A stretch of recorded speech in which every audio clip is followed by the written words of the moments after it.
Thank you, Nikolai, for having me. So like I said a minute ago, this will be a bit of a mishmash. I had planned originally just kind of some contextual history over my explorations with water, and then kind of where I ended up here with water and consciousness and measuring it even non-locally at a distance, which we're going to be doing today. And so I decided, you know what, let's just do a live interactive experiment. Let's do like a meditation prayer together. It'll kind of set our spirits in the space, connect us with water here in the beginning, and then we'll review the results at the end. And I'll try to bring it all into context at the end. So if you can bear with me, it'll be a bit of a mishmash. Hopefully it kind of all makes sense towards the end. And then we can maybe take some questions and we'll try to do a round of questions and answers. So with that being said, I'm going to start off now a little bit blindly here. We're on the AQUAPSY platform, aquapsy.com. You can see my screen. And I've set a consciousness experiment to be conducted here with you guys privately at the camp here. And so what we're going to do is I'm going to start the session. There's going to be a water sample that pops up on screen. The water sample is live in Germany. Stuttgart, Germany, in my associate's lab, Dr. Serge Kernbach with Cybertronica Research Group, which I am a team member, and we can talk about that later.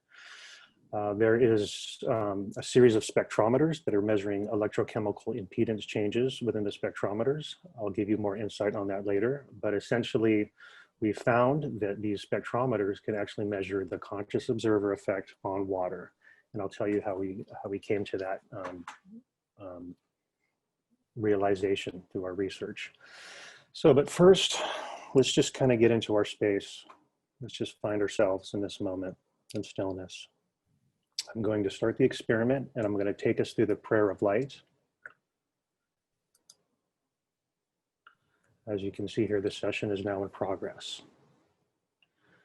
And we're starting about 10 minutes in, 11 minutes into the experiment.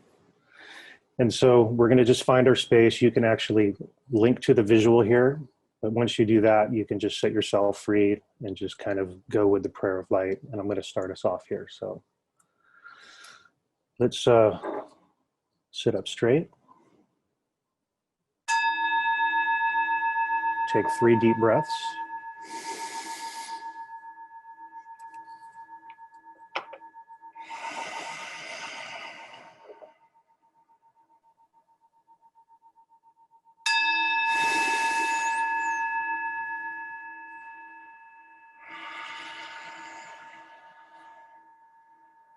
Breathing in through the nose and out through the nose. That's the tiger's breath. And the third breath. Breathing in. Let's breathe out through the mouth, the dragon's breath. Yeah. Okay, cool. That's the mind, body, and spirit, the 3 breaths, the 3 treasures. So I'd like to bring us into the prayer of light. You can use your hands, you can repeat after me, you can just find yourself in this moment, and we'll begin.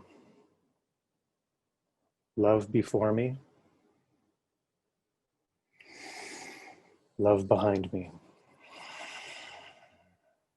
love at my left, and love at my right. Love above me, love below me, love unto me, love in my surroundings, love to all, and love to the universe. Love to the universe. Breathing in, deep breath. Peace before me. Peace behind me. Peace behind me. Peace at my left. Peace at my left. Peace at my right. Peace at my right. Peace above me. Peace above me. And peace below me. Peace below me. Peace unto me. Peace unto me. Peace in my surroundings. Peace to peace to all, peace to all, and peace to the universe. peace to the universe. Water and light before me. Water and light before me. Water and light behind me. Water and light behind me. Water and light to my left. Water and light to my left. And water and light at my right. Water and light at my right. Water and light above me. Water and light above me. And water and light below me. Water and light below me. Water and light unto me. Water and light unto me. Water and light in my surroundings. Water and light to my surroundings. Water and light to all. Water and light to all. Water and light to the universe. Water and light to the universe.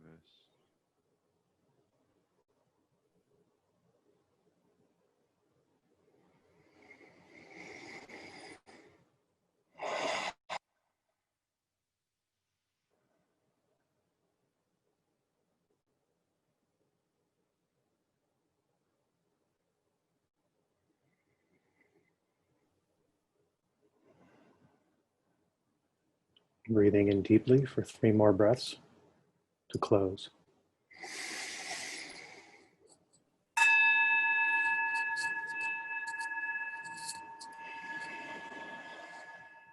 And you can play with that tiger and dragon's breath. You choose.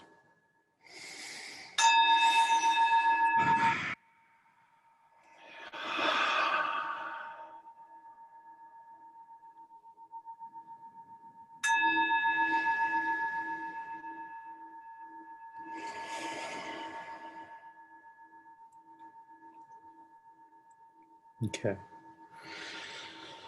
So let's slowly come back to center here and find ourselves in the more mind-driven space, because this is going to be an exploration in science and also a journey that is not too far from the journeys that we all share together on this planet around water. We all have our interesting stories, and so I'm going to do my best to kind of to take you on the journey that I've kind of been through with water, and hopefully bring some context of where I've been and where I'm going and how I ended up here with this experiment. So we're going to leave this session in progress.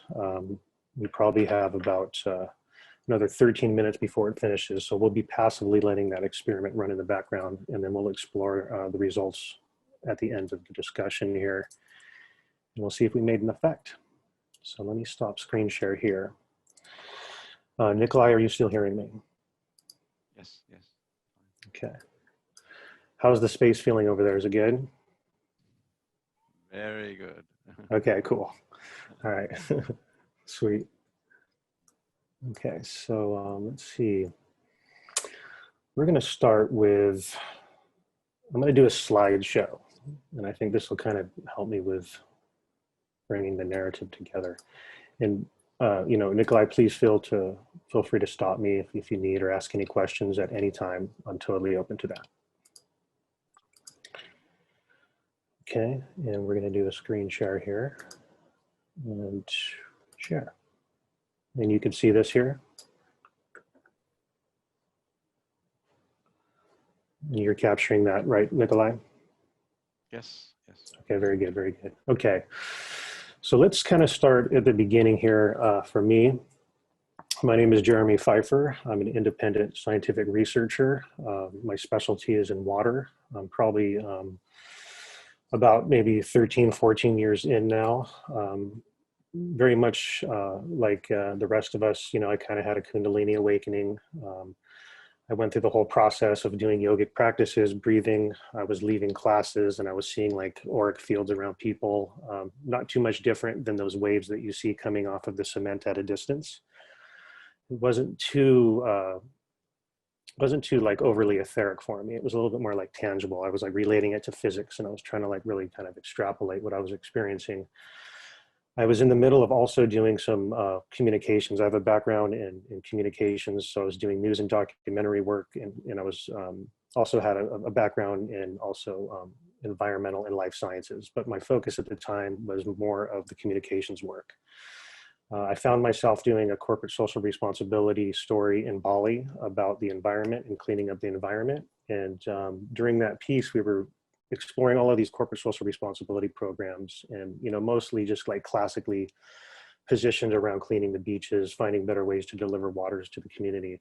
But there was one guy who moved there in the 70s, named David Hudson, and he taught me all about the nature of the ether and dowsing. And part of his program was he would go around to sacred sites and he would douse the locations. And he taught me that you could find water with your consciousness and your mind. And so I was like, wow, kind of opened me up. And around the same time, I was doing qigong practices. I went to Thailand for a 30-day retreat, did the whole retreat, learned a 5-element form, Bagua Feng Shui, 3 treasures, Tiger Dragon's Breath. And so I was really equipping myself with these tools to wake up, and at the same time starting to see these anomalies around me that needed to be explained scientifically. And so eventually I found myself into a DMT experience where I saw something very similar to cymatics. And this was like in the 2007, 2008. And so I was in this experience and I saw this color wheel in front of me, and it was much like a color wheel you see like in Adobe Photoshop with all the little pie strips of light and stuff, but it had all these little light glyphs on it. And so I was breathing into the moment and it felt good. And then all of a sudden I got nervous because it was pretty gnarly, right? DMT can be intense. And all of a sudden, well, at first it was going, right hand spin, I was feeling good. And then I got nervous and it went the other way. And so I started playing with this like rotational dynamic of what I was experiencing with these visuals. So anyways, long story short, my mind was like wide open, and I wanted to recreate that. So I started exploring cymatics and standing wave functions. And so, it brought me into a lot of other work with plasma and crystallography, and which we'll explore a little bit later. But within some of the early cymatics work I was doing, I noticed that they had like geometric, harmonic, and also mathematical constructs. And there were also these rotational aspects to these standing wave functions that I was exploring. And so now I was starting to like pull in my scientific past into where I was at. And I was starting to want to leave the communications a little bit to the side and move more into the sciences. I never really truly saw myself as a scientist, but then the universe had a different plan for me. And so I started mixing the arts, the sciences, and the communication. And so I got really into sacred geometry, even a little bit more classically, not just so conventionally where people are just fascinated with the geometries, but actually what it actually means and how it relates to the wave function. And so I started overlaying a lot of these geometries onto my vibration work. And so what I came to the conclusion that a lot of the geometries are all based off of modes of vibration. Modes meaning expansion, contraction, and the fulcrum in between. And those have corresponding angles of incidence. Depending on those angles of incidence, your system's either expressing itself, or it's assimilating, or it's in between and balanced. And so from that position, I had the Masaru Emoto's foundation reach out to me and said, your images, they sure look a lot like water crystals. So what's up with that? Like, let's explore together. And so I said, okay, let's do that. And so we started working together, disseminating Masaru Emoto's water crystal experiments. And soon what happened was, we even pulled farther away from like trying to understand and extrapolate his water crystal work, and just like really dove deeply into the ceremony. And I realized some of his greatest work was actually not even with the water crystals and the crystallography. It's actually his work with ceremony in the indigenous cultures, because everywhere he went to do a water ceremony around the world, it was all based around connecting with the indigenous cultures. If you're actually going to do the ceremony, you have to be connected to the indigenous wisdoms, into the native ethers within the area. And there has to be love and gratitude within the dynamic. It's that exchange. Once again, it's the modes of vibration. You have the expansion and contraction, the love and gratitude. It's a give and take. Walter Russell would call it rhythmic balanced interchange, or Buckminster Fuller would call it the jitterbug. So it's this oscillation, these modes of vibration dynamics that are existing throughout all of nature. And so that really kind of opened me to a new world, you know, big shoes to fill. I'm meeting all these people and all these opportunities. I wanted to understand Emoto's work from more of a scientific aspect, and I wanted to really dive deeper into what I was understanding about the modes of vibration and standing wave phenomena.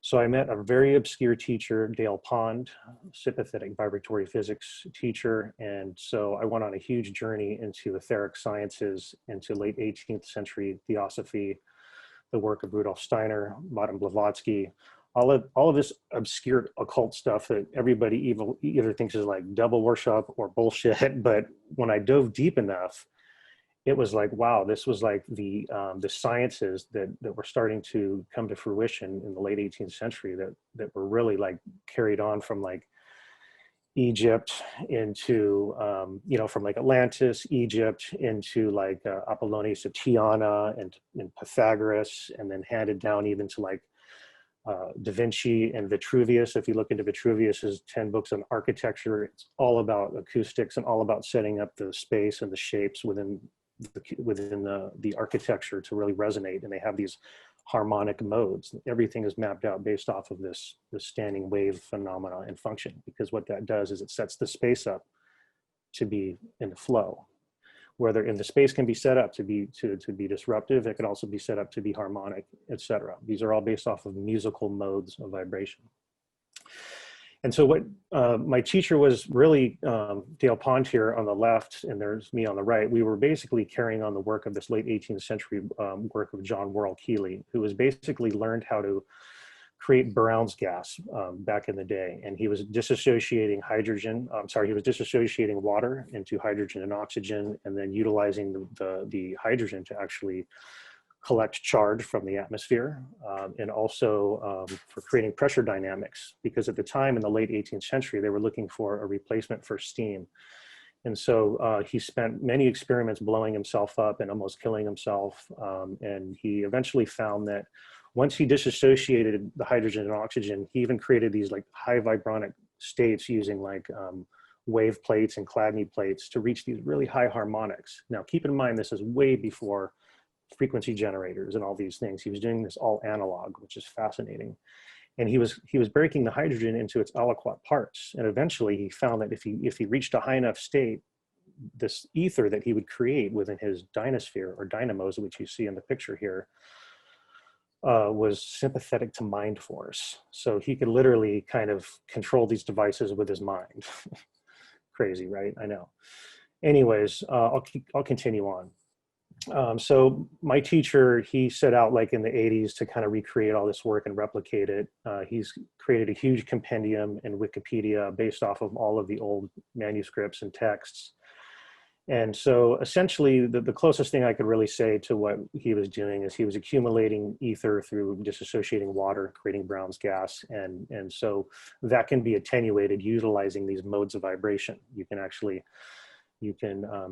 can basically use electrostatic forces and harmonics and standing waves to actually do physical work. And so you can see the two different heritages. So this is the late 18th century, and this is me receiving the knowledge, and this is a complete device that's built here.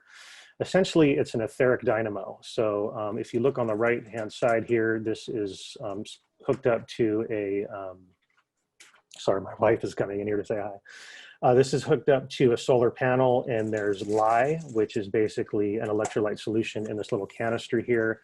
It's disassociating ether, or well, basically disassociating and creating hydrogen state, and then the hydrogen is going into this chamber.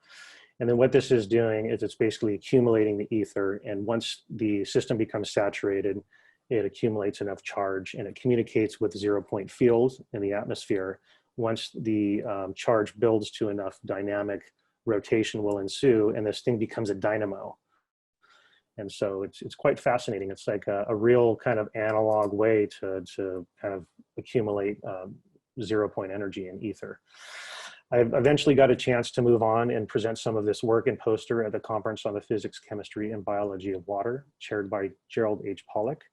It's where I met Nikolai and Benny. I met Benny there. And these are some really serious scientists on an academic research level that are kind of like working the boundary condition of what people like me are bringing to the table and people like them that are academics, and like kind of coming to center in the middle. And so I've been attending for, since 2013, and it's really actually turned me into like a better scientist, and brought me into communities that have opened my mind to like better methodologies, experiments, theories, and logic. And, just that whole scientific logic of really coming up with a strong pathway from beginning to end for a strong scientific exploration.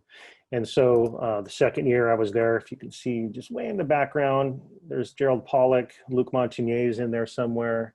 I mean, these are all of our heroes. I mean, this is some pretty serious stuff here. And it's funny because a lot of these people, they're academics and they're doing a lot of technologies, leaders in industry, but a lot of them are awake. They're awake, they're kind of playing with the ether sciences, or they're diving down those pathways, but they're actually anchoring it with more of their conventional science, which is, I think, where the boundary condition is, where we can actually take what the ether and the arts and the philosophies can bring us to expand us into the next phase, but grounding it in those sciences, because we need that, right, to really bring something tangible to the world. And then there's the evolution, there's all of us here. I think this is 2018, maybe. I'm in the back. Yeah. And I know Nikolai is in here somewhere. I'm sure Benny was in one of those photos somewhere. Through those conferences, I met my colleagues, who are pretty much my main colleagues that I work with now, Dr. Serge Kernbach and Anton Fedorenko. And what we were doing in some of those early years of the conference, after I presented my poster and all the vibratory physics stuff, like I went deep down the rabbit hole into homeopathy and digital imprinting, all based off of my inspiration from the water conference and what Montagnier was doing and all the other researchers. And so I was chosen and kind of coupled with this like elite team from Russia, of all places. So like, it was really odd, like you have like me from the US and them from Russia. And I had to like kind of help disseminate what they were trying to kind of convey. And so it was all about digital imprinting of water and homeopathy. And so we were basically extrapolating information from, like, say, an aspirin, creating an electromagnetic field around an aspirin, generating like a white noise, taking that white noise, and then like putting that white noise into water. And so that white noise is essentially information, and that actually holds the same information of what the aspirin can do for the biological system. And so we were looking for ways to quantify that and characterize it. And so we were seeing qualitative effects in people, placebo, I don't know, like maybe they were actually, that maybe it was all based off of placebo, but we actually were like stalking the wild pendulum, so to speak, finding a way to actually quantify this tangibly. And then so I was introduced through those processes and working with those teams to Dr. Serge Kernbach, who works for Cybertronica Research. He comes from the University of Stuttgart, Germany. I mean, he's like a hardcore scientist and technologist. I mean, robotics, everything. And so he basically came up with a methodology that uses electrochemical impedance spectroscopy. And essentially what that is you have two electrodes in water, and you set up the electrical conductivity between the anode and the cathode in the system. And it sets up kind of like this field of energy around the water sample based off of the electrochemical processes happening in the water. And so what happens is as within that process, the water sample through the electrochemical process is absorbing CO2 from the atmosphere. Eventually that CO2 saturates within the system, and then all of a sudden you have a real balanced fulcrum that's very, very subtle, that can measure very, very subtle changes in water that you can't normally measure with conventional measurement technologies. And so it's a very conventional approach at measuring non-conventional things like digital imprints in water or homeopathy. And so the interesting thing is we went down that pathway. We found that it was fairly hard to characterize because you got to take thousands of measurements in controlled conditions and really build that characterization profile. And so what we found through the process is that the conscious observer effect actually had an effect on the system. And so we were like, okay, I guess we'll just go with this and actually utilize this as a way to measure consciousness within the consciousness observer effect within the water system. Being that we kind of decided that let's just go with understanding how to characterize that process, because that started to become of more value to us. And I went on to actually utilize the electrochemistry as a conventional way to measure subtle effects on water. So for example, I had a chance, I'll talk about it in a minute, to work with Nassim Haramein's group, and they have the ARC crystal, right? And the ARC crystal is made out of highly engineered precision materials. And the ARC crystal puts off a field of energy, and it can charge your water. It can do a lot of things, just like our talismans and all these things that we think can charge water. So how to measure that? So I did conventionally utilize electrochemistry through arduous processes and to control as much as I could to find an effect from these objects like the ARC crystal. And we wrote a paper on it, and we were able to characterize it. But once again, you still can't take the conscious observer out of the experiment. So, you know, I found that like I just kept moving towards the conscious observer experiment, and I started kind of putting away like quantifying and characterizing imprinting on water or subtle effects on water. We've done live demonstrations at the water conference. And so I'm going to kind of bounce around a little bit. And so through the process, I was eventually like, while I was kind of being indoctrinated into the water conference, I was brought onto this elite team of like 50 scientists and researchers.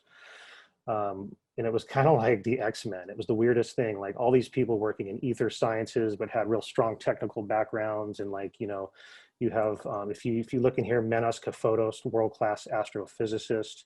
Nassim Haramein, he's like, you know, the social cult hero of the ether sciences that's actually doing real science and real mathematics. Robert Grant down here at the bottom, he's the one that brought the whole team together.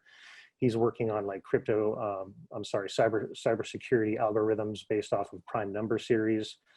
And then a lot of these people are actually unknown, who are like some of the true heroes, like John O'Leaf here on the right-hand side, who basically utilized a lot of these like understandings of the prime number series and harmonic mathematical constructs to map into bioinformatics. And so how that relates to how the DNA is expressed, which is really interesting because it's all expressed through hydrophilic phenomena. So basically water that permeates the body is all based and governed by these dynamics of mathematics and wave function, going back to that whole modes of vibration thing.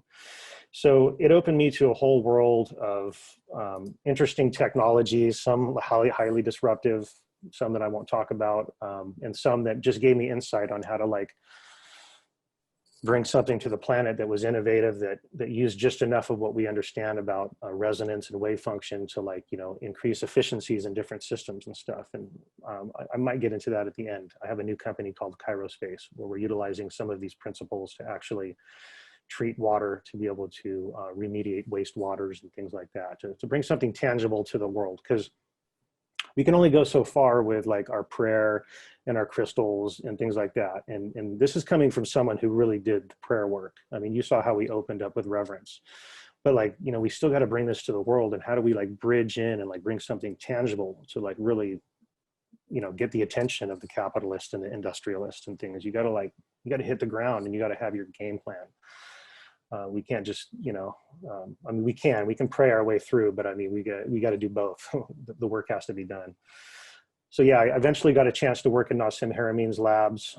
That was really cool. I learned a lot about resonance. I eventually worked myself into a position where I was heading up the experimental validation team. So any of the non-conventional based resonance ether technologies that we were working on, I got to work with this team on ways to like quantify it and debunk it or actually measure it. And so we were utilizing some really strong conventional methodologies. And how I entered into that team was the background that I had with electrochemistry. So we were able to quantify the ARC crystals effect on water in a fairly conventional way.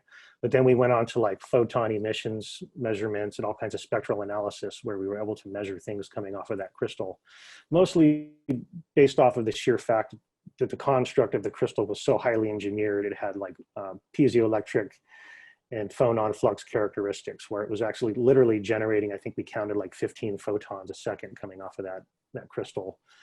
So it really just gave me a strong understanding of experimental validation and methodologies, which I'll carry with me for the rest of my life. It just builds my toolbox. There I am at the lab at Taurus Tech, which is the company that was doing that.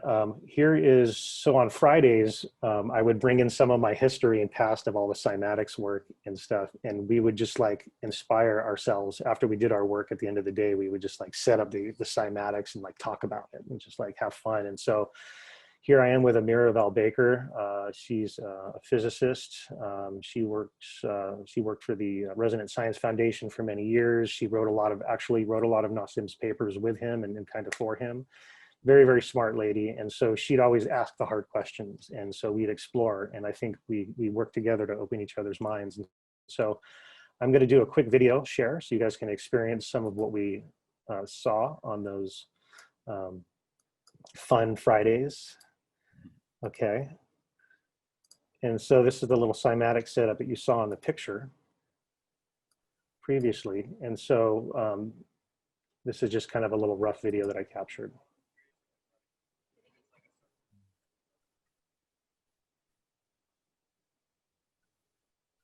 And like I said, you can see the modes of vibration expressing themselves in the angles of incidence. And so right now the system's in equilibrium. That's why it's expressing itself in perfect equilibrium, vector equilibrium. And so that's done through the hemisphere design that I created, and basically created a very well-balanced standing wave function. So it's not always dependent on the frequency. It's always dependent on the whole system as a whole in resonance.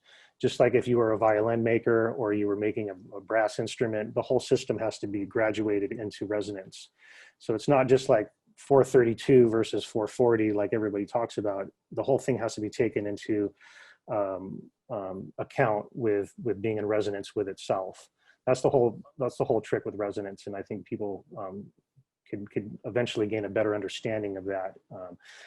Let me just give you some quick insight. 432, if you were to map out the harmonic ratios and series over time, you would see that that's a very well balanced system, and the harmonic ratios and the harmonic series would express itself almost into infinites. Some of you guys might have already gone down that whole rabbit hole of 432 and the 3, 6, and 9, and how the series of nines based off of those ratios will express themselves infinitely. Where music tuned to 440, that if you map the harmonic series over time, eventually those secondary and tertiary harmonics and those harmonic series will start to diminish, and they'll start to collapse eventually. And so in the 440 scale, the system will eventually diminish. And so that's the difference between 432 and 440. And so we don't hear it when when Maestro tunes the orchestra to 440. It's all done based off of what we're hearing to the ear. But if you're doing a very well tuned vibrational experiment, and we're into like microwave ranges or extremely low frequencies, those still obey the same harmonic modes that we're talking about here within our discussion. So where 432 and 440 does come into play is when you're looking at those type of dynamics as well, not just musical. Let me stop share. Let me go back to the other share. Are you guys hanging in there with me? Yeah. Okay. I'm doing my best here. We'll get back to the AQUAPSY, I promise, very quickly. Where am I at? We just had the Canadian geese outside giving you a thumbs up. Yeah. Oh, cool. Awesome. Okay. This is, oh my God, where am I? Here we go. Okay. Too many screens. Okay. I'll just kind of keep going through here.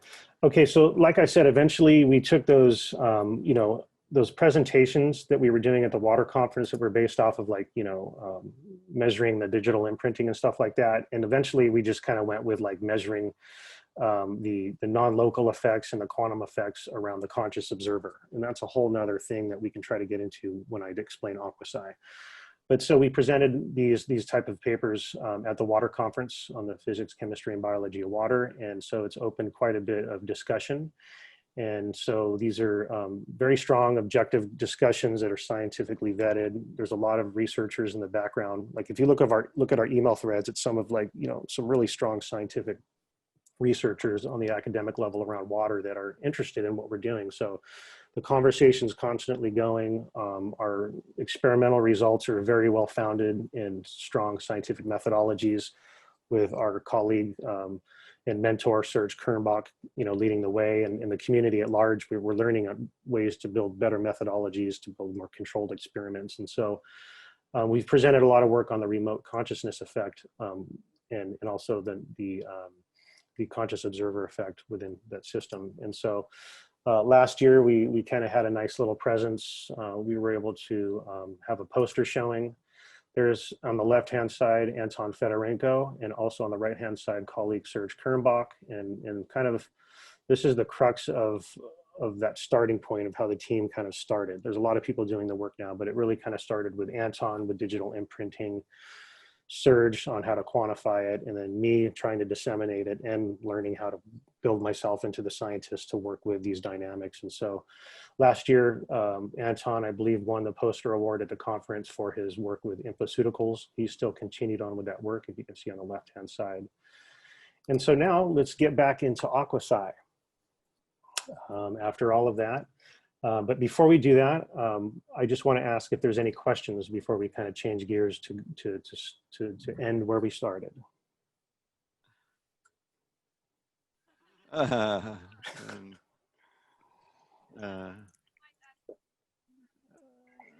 No, you have to ask them now.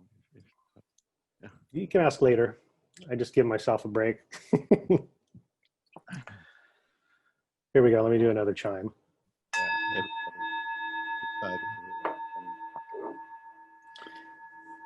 Okay, so let me do another screen share here.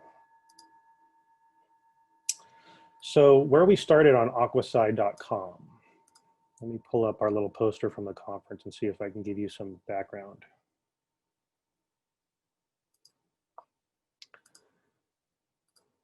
You guys can see that? Mm-hmm. Okay.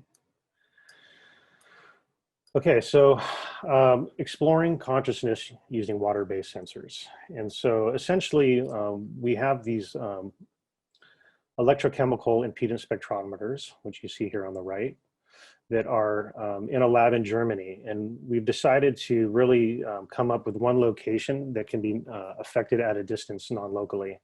And so the idea around that is to support a controlled laboratory environment, where we're taking many different measurement markers aside from just the electrochemical changes to really support a strong understanding around what's going on in the environment. So temperature, radio frequency dynamics, the electronics and power levels within the circuitry, all these variables that need to be kind of accounted for to really create a strong scientific experiment in a controlled environment.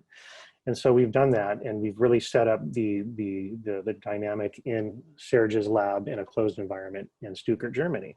And so what the idea is we're actually affecting this water sample that you guys saw at the beginning of the presentation live. So you saw a live image of the water sample with the link, your conscious observing link into that water sample, with a goal to actually make an effect. And the hypothesis is can you make an effect? And so what's really interesting, there's these entanglement phenomena. So if any of you know from like the non-conventional work of radionics and, you know, having a witness or long distance healing, like, you know, if somebody has a sample of your hair or a picture, they can actually send the conscious energy to you and make an effect. And so this is kind of the same idea. And so water has a very strong background in having quantum dynamic phenomena in terms of like how the system is expressing itself during these electrochemical changes during the measurement. There's this proton tunneling effect that's happening within the system that actually kind of brings you into like these quantum entanglement dynamics. So how we might be able to affect a photo and measure it at a distance is based off of these quantum entangle and causality dynamics that we still don't quite understand, which we're open to talk about at the end of this if anybody has any insight. So just to kind of give you an idea, so the photo's entangled to the sample, And so it's a non-local effect because we know the sample's in Germany at any distance. I'll send you a link at the end of the presentation. There's been quite a bit of research and white papers written around this phenomena. There's been a lot of Russian research that was done in the 80s around quantifying this by very cogent, strong scientific processes and scientists from academic universities that have proven out this phenomena. And there was one experiment actually that can kind of match up the Luc Montagnier experiment, where he basically teleported DNA from one continent to the other, I believe. And I think they replicated the experiment last year in China. And I think if you talk with Nikolai, he can give you a stronger scientific insight on that experiment and how it was conducted. So there is this reality to quantum entanglement and the ability to affect an object at a distance. And so when the conscious observer is looking at the live sample, it's building like a feedback loop. And if any of you guys from the 80s remember your video cameras and you point it at the TV and all of a sudden you get picture and picture and picture and picture and you get this like feedback that would happen. That's very much like the same type of feedback that's modulating the system when the conscious observer looks at the sample. It's like building this wave function, this connection. And so the more concentration, the more amplitude, we're finding that, you know, you're actually able to see a measured effect. The way we basically made this logic tangible for kind of the average audience, which is still not an easy thing to do, is we broke it down into a psi value and a pro value. And so the psi value is based off of the amplitude of effect, and the pro value is the probability that we've actually made an effect. And so if anybody knows anything about quantum computing or consciousness and psi experiments, it's all about random number generating and the science of probability. The more probability you can build, the more data you can build, the more you can start to characterize an actual effect. So what's going on here on the left-hand side is we've really based our control measurements off of long continuous measurement backgrounds where that electrochemical circuit has become really stable. It's absorbed all that CO2, all the ions are kind of like saturated, and now we have a very, very subtle fulcrum that we can affect. And so that's what you're seeing here in the background measurement. Are you guys able to see my mouse move around? Yeah. Okay, good, good. So that's what you see here in the background measurement. And then so this left-hand side chart here is a passive session, no one influencing. So you can see the characteristics and the curves of this chart, although they're dynamics, right? Because water is always fluctuating in femtoseconds. It's the Brownian motion of how charge is exchanged during the expression of all this electrochemical and physiochemical dynamic. There's always going to be some fluctuations to your measurements.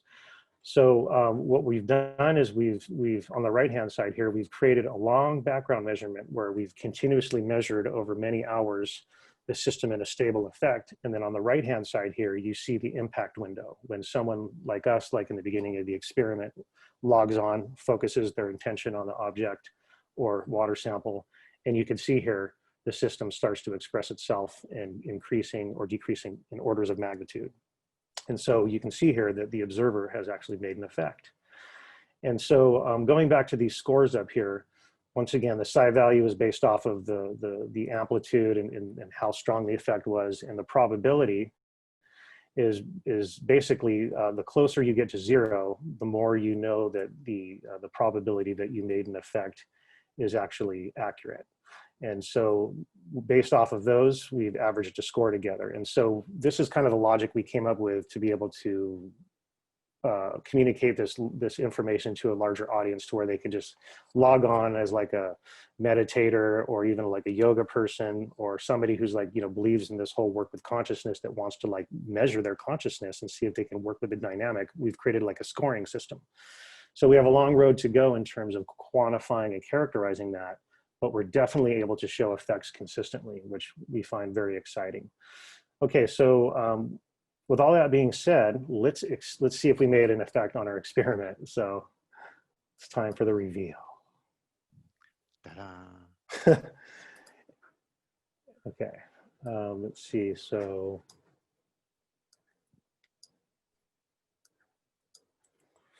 let me see where I'm at here.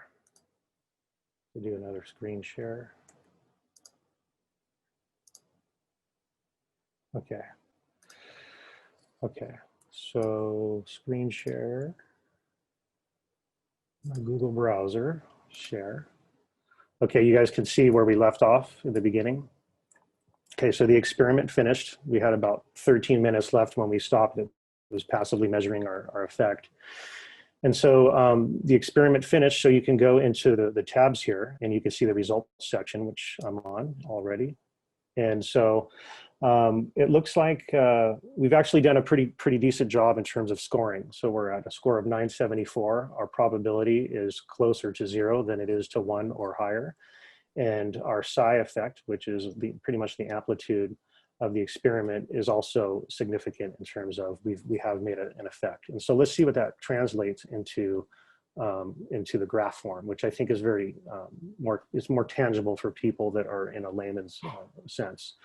And so here's our background measurement, where the sample and the electrochemical impedance spectrometer was in the lab, just collecting passive background measurements over time. Very stabilized, as you can see, in terms of its characteristic in comparison here to the gray area, where you have the gray area was the impact window. So when we started the experiment and it was running passively. So we've made an impact, and I find that very fascinating. And so where to from here? Like, where do we go from here? So what does that mean? How do we characterize it? Well, that's the goal of AQUAPSY. It's like this online platform where we could take our internal research that's really obscure amongst our group of scientists and crowdsource a larger platform of test subjects to where we can actually build more data and actually grow our database to where we can start to run characterization experiments based off of this whole effect and this whole dynamic. And so you can go to aquapsy.com. So if I go to the home here and you scroll down, you actually can book your own device, which is really cool.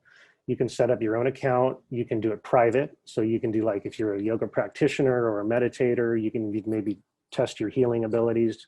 You can really get creative with this because it really, the system responds to anything that has to do with consciousness and etheric type mind force work and things like that. So you can book your own device privately, or you can make it public.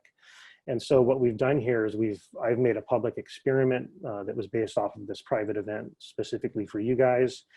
And you can basically, click view, which what I set up. Looked like there was 3 other people that caught on. I just loaded this in last night.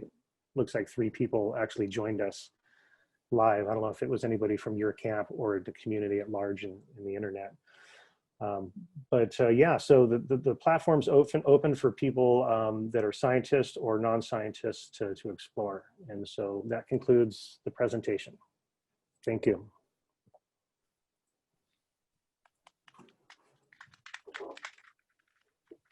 Questions? I don't know where to go from here. No.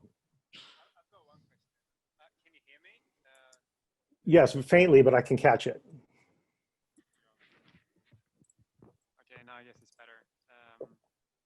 Yeah, so I can imagine that you already explained this, but with my monkey brain, maybe you can try again. So Yes. I'm wondering exactly, what are you actually measuring in the water? What is the difference in the water? Because I can see a graph and something has happened, but I don't understand exactly what has happened in the water. Okay, perfect. So within the electrochemical spectrometer experiment, okay, you basically have 2 electrodes in water, okay, that is measuring the electrical conductivity within the water sample. And so there's an impedance that's happening within that system. So we're measuring, which is the inverse of conductivity is impedance. So we're measuring the impedance level within the system. And so how that translates to physiochemistry is basically the ion exchange within the water that's occurring during the electrochemical process. And so if you look here on the left-hand side of the chart, this is the residual impedance, which is an RMS reading, which is root mean square. So it's translated into an orders of magnitude impedance reading of the dynamics that are happening within the water at that time. So we're measuring electrical conductivity and impedance. And once again, if you see here, this background measurement has been fairly stabilized over the last period of time, extended hours. And then during the impact window in gray here, we're actually seeing when the experiment started, and that electrochemical process slightly fluctuated. And so that's the change that we're seeing in the system. I don't know if that helped to detail or confuse anything. Isn't it right to say that you, I don't know if you said that, but you have two identical samples of water? One we call control and one we call the... Well, okay, let me give some insight. So within the spectrometer, the earlier setups were we had two channels, and one was a control and one was a channel that would be affected, whichever one. And so what we saw is because of the entanglement phenomena with water, water literally entangles itself. So we've set up these experiments, which I didn't talk about, where we set up multiple spectrometers in a location, and then they start to entangle with each other. So imagine like you've seen those experiments with you have the metrodomes, and they're all moving at different speeds, and then you put them on a common plane, and all of a sudden they sync up with each other. Well, there's this entanglement phenomenon that happens when you start to have multiple samples within the vicinity or even out of the vicinity. So the thing is the way we set up our control is we're just measuring both channels, and we measure against our background measurement, and that's our control is our background measurement. So as opposed to the two different channels, we've gone with just background measurement against the impact. And so that's our measurement, and that's our control. Baseline, that's our baseline.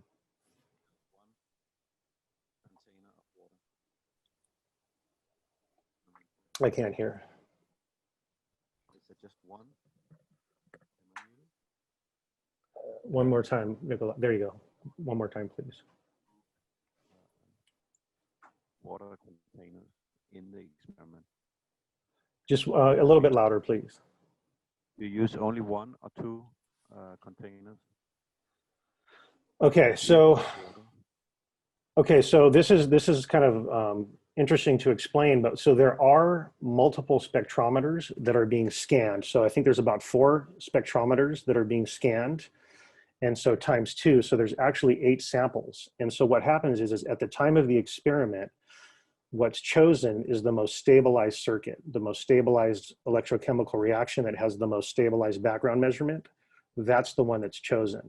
And so there's actually 8 samples in the background that is being measured. And then so when the experiment starts, it chooses the one that's the most stable, and then that's the one that we make an effect on.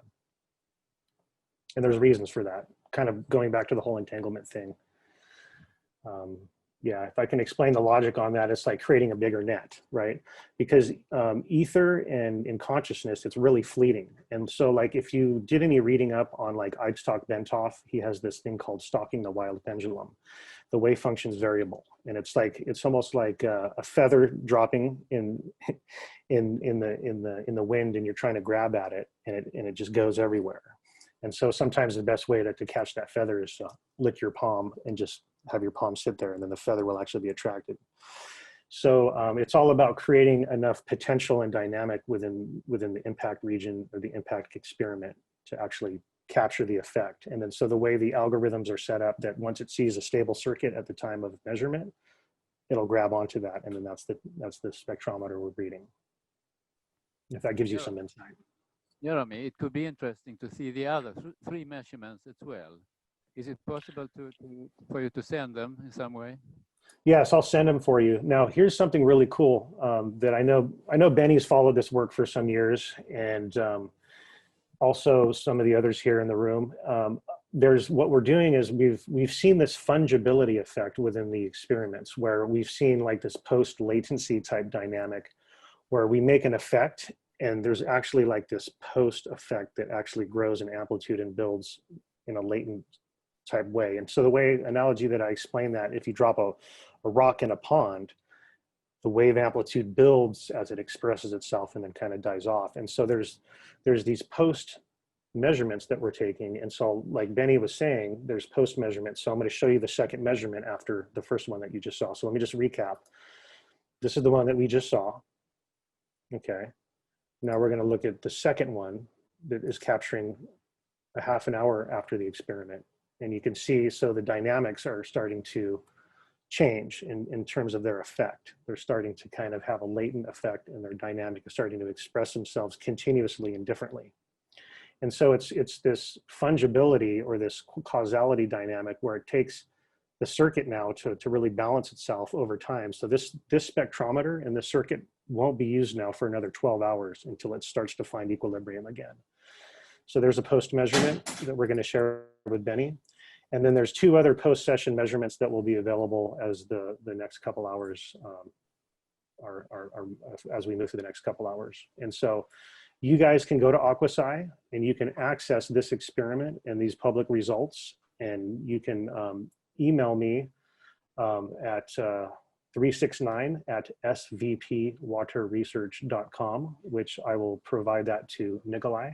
He can get you my contact info, and we can communicate about the work. I can send you all the white papers of all of the science that was done on the non-local work and everything that really kind of substantiates what we're doing here.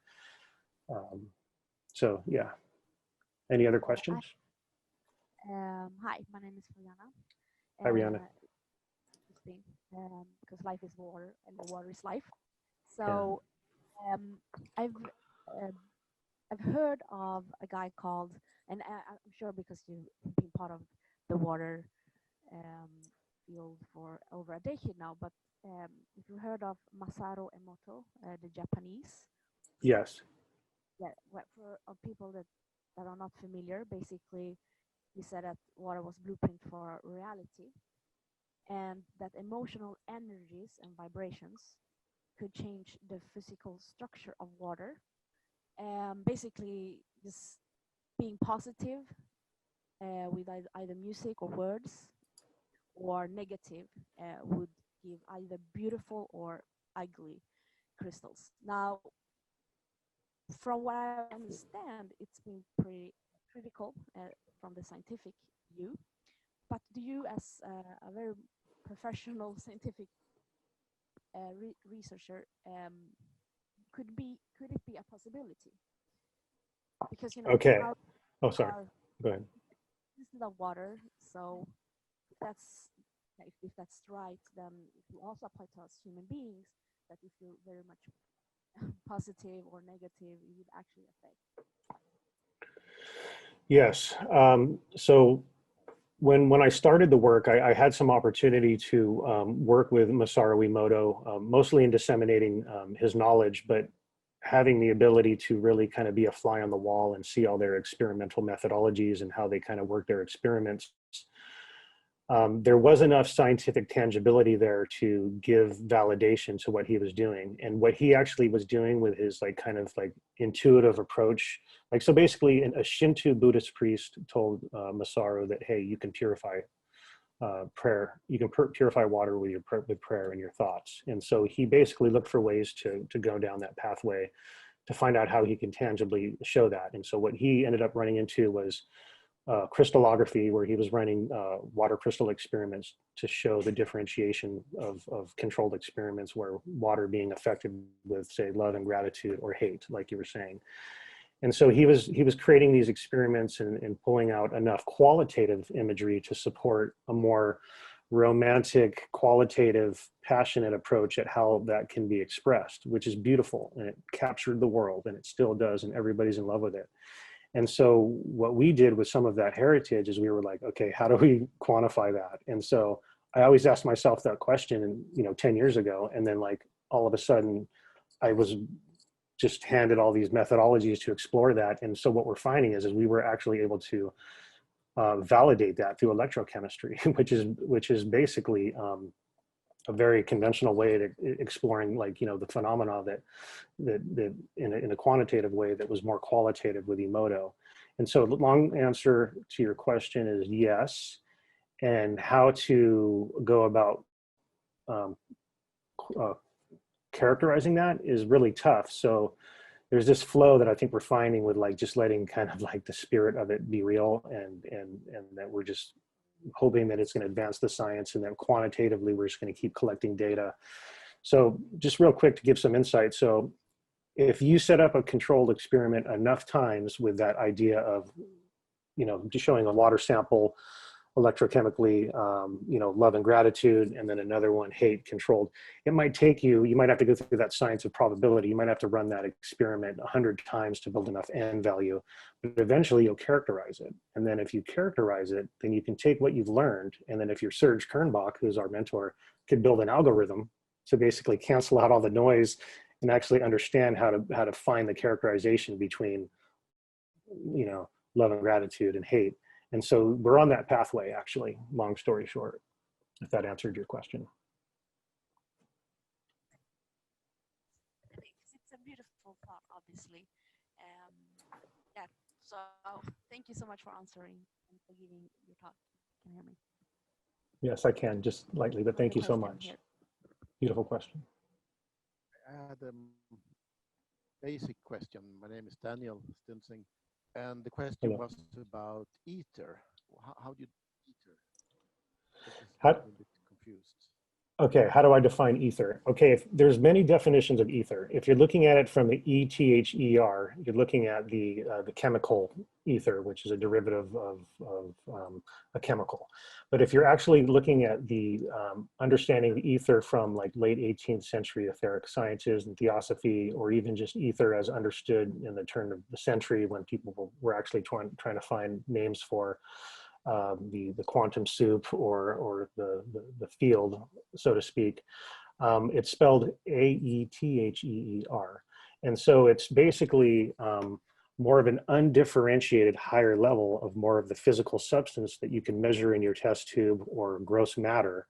It's actually a higher and higher level of energy, which is basically this tenuous matter. They called it sonoluminescent sonoluminescent ether. I think that's the right. I got so many terms in my head. But basically it's this undifferentiated form of ether. And so it's almost like higher on the hierarchy of undifferentiated matter. And so that's connected to the mind force. And so like if you look at Walter Russell's work, I mean, it's all about that undifferentiated wave function. So there's always a rhythmic balanced interchange of energy, but there's always that fulcrum right in the middle. And that fulcrum right in the middle is the ether. And so if you look at a lot of the work of any time you're measuring an experiment, there's always variables, the system's always in flux. That's the nature of the wave function in the ether. It's always expressing itself in flow. And so how do you engineer and pin that down and actually utilize it to do work is a fascinating topic. I don't know if that helped to describe or answer your question. Thank you. It's very much clearer. Okay.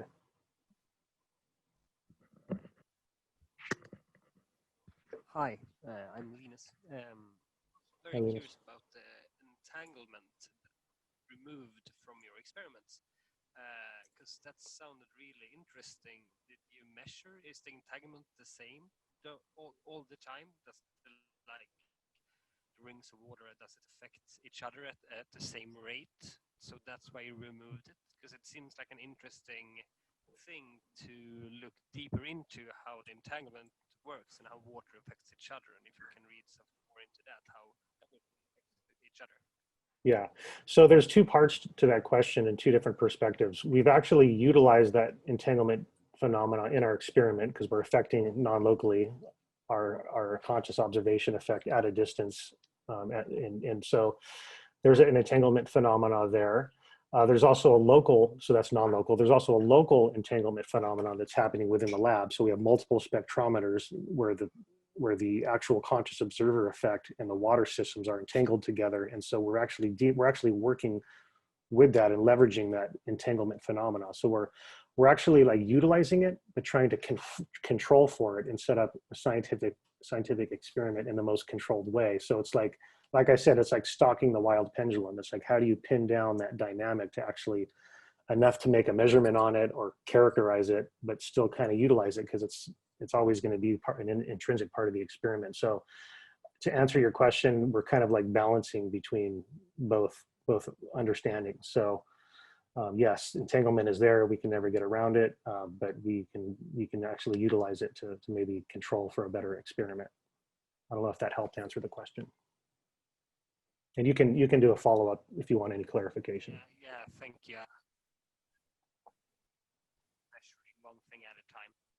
Thank you.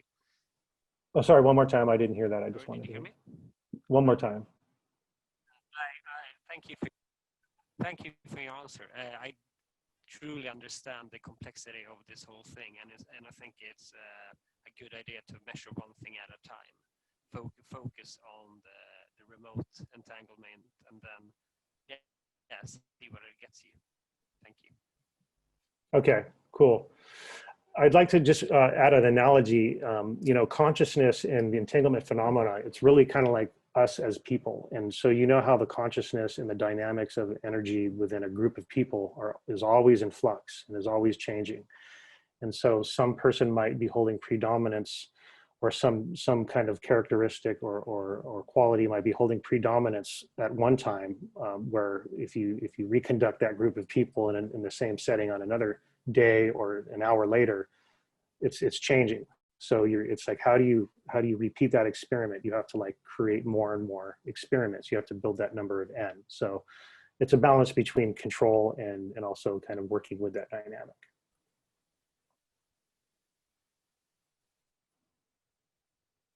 I think we need to end your session now, Jeremy, but thank you so much. Okay. Wonderful, and it's been Thank you. so much. Thanks for having me.